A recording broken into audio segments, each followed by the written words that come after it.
Hello everyone, তোমরা সবাই কেমন আছো? আসলে তোমরা সবাই ভালো আছো আর আমিও ভালো আছি।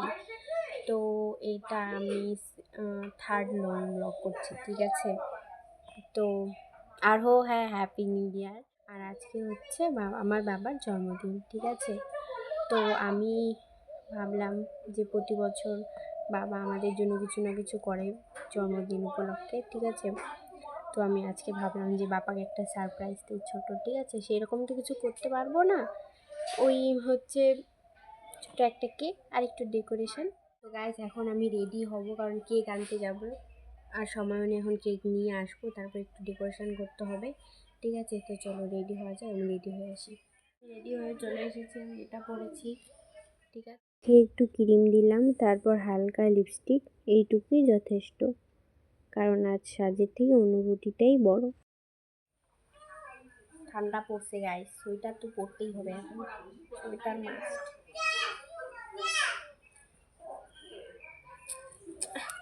এই সোয়েটার পরে একটাই ঝামেলা, হাতা ভিতরে জামার হাতা আটকায় যায়, রাগ উঠে আমার এই জন্য। গাইস এইদিকে আমি সাইকেল নিয়ে বেরিয়ে পড়েছি,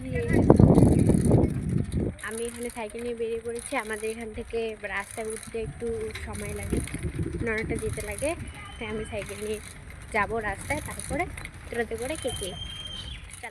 টোটোতে উঠে বললাম আমি, টোটোতে করে যাচ্ছি, রাস্তায় এমন ভাঙা যে মনে হচ্ছে অফরোড অ্যাডভেঞ্চার, হেলতে দুলতে যাচ্ছি, হঠাৎ করে এই রডটা সোজা মাথায় লাগলো।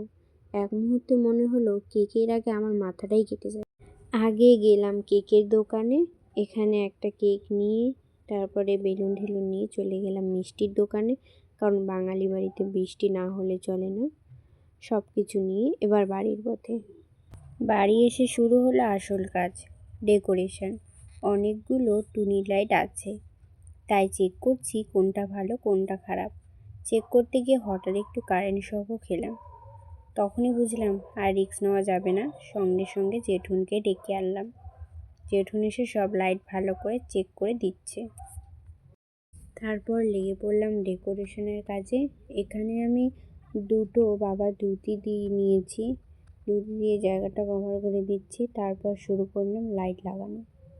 সব লাগানো শেষে আমি লাইট জ্বালিয়ে চেক করে নিচ্ছিলাম সব জ্বলছে কিনা ঠিকঠাকভাবে। এরপর এলো সবচেয়ে কঠিন কাজ, বেলুন ফোলানো।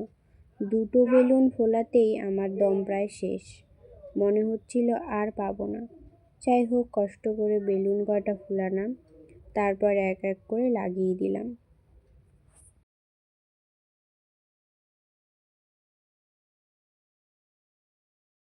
সব শেষ করে বিছানাটা ভালো করে ঝেড়ে পরিষ্কার করে রাখলাম।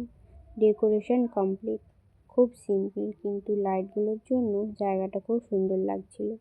এবার বাবাকে ডাকার পালা। বাবাকে ডাকতে গেল আমার ছোট বোনও।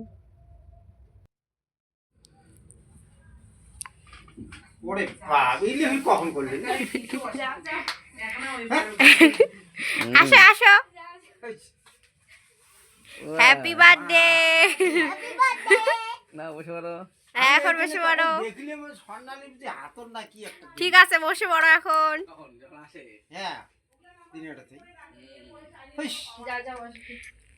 আসো আসো বসে পড়ো। আমরা তো তার জন্য ঘুরে চলে আসলাম, আবার চলে গিয়ে ঘুরে আসলাম এই কারণেই। বসে পড়ো। আমাকে তো দেখা যায় না, সবাই এসে গেছে। যার বার্থডে তার জন্য তো করতেই হবে। খুশি হও নাই না, ছোট্টা এগুলোতে সেই খুশি হয় না, প্রকাশ করে না, কিন্তু খুব খুশি হয় ছোট্টা।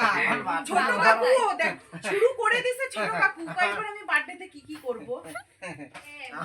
এবার তো আমরাও করছি বাবার, আমাদের অত কিছু বড় কোনো সেলিব্রেশন না, কিন্তু বাবার মুখে একটু হাসি ফোটাতে পেরেছি, এটাই অনেক আমার কাছে। এই ছোট ছোট মুহূর্তগুলোই সারা জীবন মনে থাকে যায়। বাবা কখনোই নিজের জন্য কিছুই করে না, যতটা পারে আমাদের জন্যই করে। যাই হোক, এখন কেক কাটার সময়।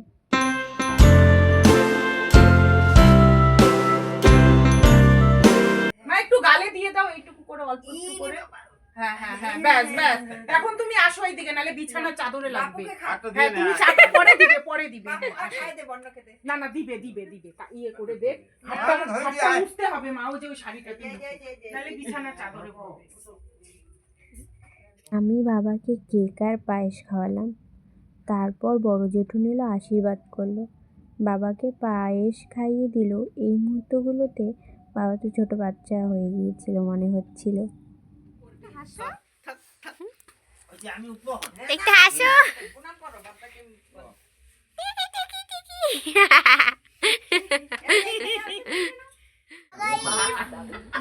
তুমি কি খাচ্ছ?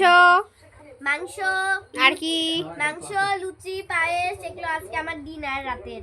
ঠিক আছে, খাও।